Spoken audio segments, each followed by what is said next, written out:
আমাদের প্রতিনিধি টিম সেখানে যে যদি আমাদের দেখা করতে না দেন সেই ক্ষেত্রে কিন্তু স্যার আমরা আবার মুখ করবো স্যার। এছাড়া কিন্তু আমাদের আর করার কিছু নাই। আমাদের সর্বোচ্চ দিয়ে আমরা এখানে আসছি স্যার, আমরা সব কিছু বিসর্জন দিয়ে আসছি। আমাদের এখন একটাই আসছে স্যার, আমাদের গ্যাজেট লাগবে। আমরা 3 মাস ধরে অপেক্ষা করতেছি স্যার, আমরা 4 বছর ধরে পরীক্ষা দিয়েছি। 4 বছরের পরীক্ষার ফল যদি আমরা না ভোগ করতে পারি স্যার, আমরা 1 বছর ধরে বিভিন্ন মানে ভাইবা ছিল, ভাইবাতে অ্যাটেন্ড করি নাই, বিভিন্ন চাকরি পেয়েছে, চাকরিতে জয়েন করে নাই। একজনের হক আমরা নষ্ট করবো না, একজনের রিজিক আমরা নষ্ট করবো না, সেখানে আমরা আজকে বঞ্চিত হচ্ছি স্যার। আমরা আজকে যে কোনোভাবে দেখা করতে চাই স্যার, আমাদের মেসেজ আমরা দিতে চাই। যদি আমাদের একটা টিম সেখানে গিয়ে দেখা করতে না পারে তাহলে স্যার আমরা রাস্তায় বসে যাব, আমাদের গ্যাজেট না হওয়া পর্যন্ত স্যার আমরা উঠবো। স্যার এখানে আপনারা জানেন স্যার, এটা ছিল স্যার 2020 সালের সার্কুলার। 2020 সালের সার্কুলার করোনাকালীন এই সময়টা কাটিয়ে উঠে আমরা প্রায় 4 বছরের বেশি সময় ধরে স্যার এটা পার করেছি স্যার। এরপর 2023 সালে 26শে ডিসেম্বর আমাদের প্রথম এটা সুপারিশ করতে হয়েছে। এরপরে মধ্যখান থেকে 2024 একটা সাল চলে গেছে, একটা বছর পুরো একটা 365 দিন চলে গেছে, আমরা টেরি পাই নাই স্যার। এরপরে আমরা গেজেট পেলাম 15 অক্টোবর 2024 15 অক্টোবর প্রথম গেজেট পেলাম স্যার। এবং বর্তমান গভর্নমেন্টই এটা ভেরিফিকেশনের মাধ্যমে আমাদের গেজেট দিয়েছে স্যার।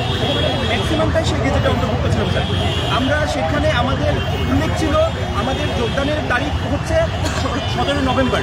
সে হঠাৎ করে আমরা শুনলাম যে এই যোগদানের তারিখটা পিছিয়ে গেছে 1 জানুয়ারি। আমরা সেই অনুযায়ী প্রস্তুতি নিচ্ছিলাম স্যার, এটা নিয়তি মেনে নিয়েছি। তো পিছাচ্ছে যখন বিবাহিত হয়েছে আমাদের ওখানে কিছু করার নাই, অপেক্ষা করা ছাড়া।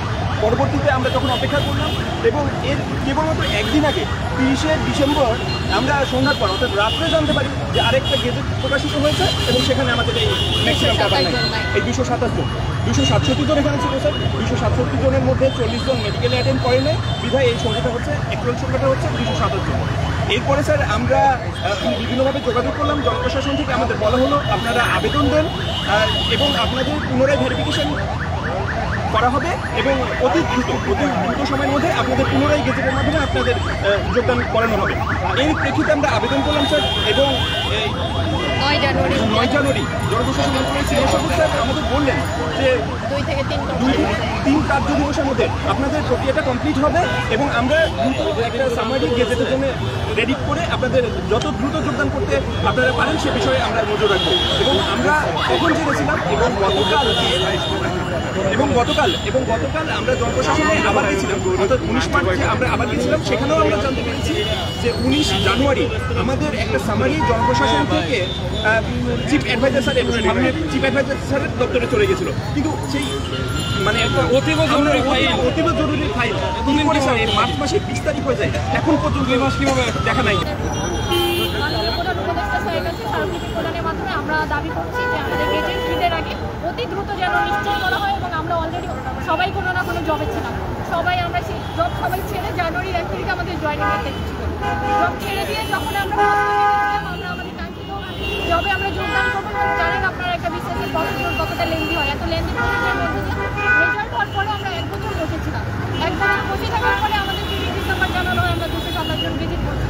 আমরা সেখানে আমাদের যে অবস্থায় ছিল যে আমাদের বর্তমান জব ছিল সেটা আমরা ছেড়ে দিয়েছি এবং আমাদের যেটা আমাদের অধিকার 4-5 বছরের যে অর্জন সেই জায়গাটা থেকেও আমরা বঞ্চিত হলাম। আমাদের মালিকরা অলরেডি আমাদের যারা আছে সহকর্মী অলরেডি 43তম বিশেষ থেকে 2 মাসের অধিক সময় তারা আমাদের রাষ্ট্রীয় সেবায় নিয়োজিত, তারা জনগণের সেবা করছে। আর আমরা আজকে এইভাবে রাজপথে ফুটপাতে এইভাবে এটা আসলে আমাদের জন্য আমরা এটা কখনোই করতে চাইনি, রাষ্ট্রের পক্ষ থেকে এটা কখনো কাম্য ছিল না। আজকে আমরা জোর দাবি জানাচ্ছি যে আমরা যেন এই ঈদের আগে যোগদান নিশ্চিত করতে পারি, আমাদের যেন যোগদান সম্পন্ন হয় নিশ্চিতের মাধ্যমে। আপনারা এখানে আসলেন এবং আপনাদের মন্তব্য কোথায় ছিল? আমাদের মন্তব্য ছিল আমাদের মাননীয় প্রধান উপদেষ্টা কার্যালয়। এখানে আপনাদেরকে আটকে দেওয়া হয়েছে? হ্যাঁ, এখানে আমাদের আটকে দেওয়া হয়েছে এবং আমাদের আইন শৃঙ্খলা বাহিনীর পক্ষ থেকে জানানো হয়েছে যে আমাদের 5 জন প্রতিনিধি যেতে পারে। এই ক্ষেত্রে আপনাদের সিদ্ধান্তটা কি? আমাদের 5 জন প্রতিনিধি ভিতরে যাবেন এবং আমাদের বাকি যত সহকর্মীরা আছে তারা সবাই এখানে অবস্থান করবেন আপাতত। এরপরে ওখান থেকে আমরা যে ইনফরমেশনটা পাই, যে মেসেজটা পাবো তার পরিপ্রেক্ষিতে আমাদের পরবর্তী কর্মসূচি কী হবে সেটা।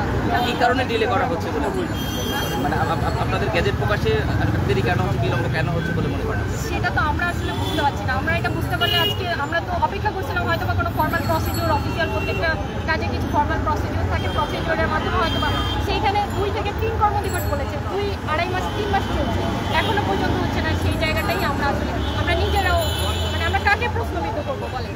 এটা আমরা চাই আপনাদের মিডিয়ার সহযোগিতার মাধ্যমে আমাদের এটা আমরা ইনফরমেশনটা যেন আমরা পাই এবং এর যেন একটা সমাধান আপনাদের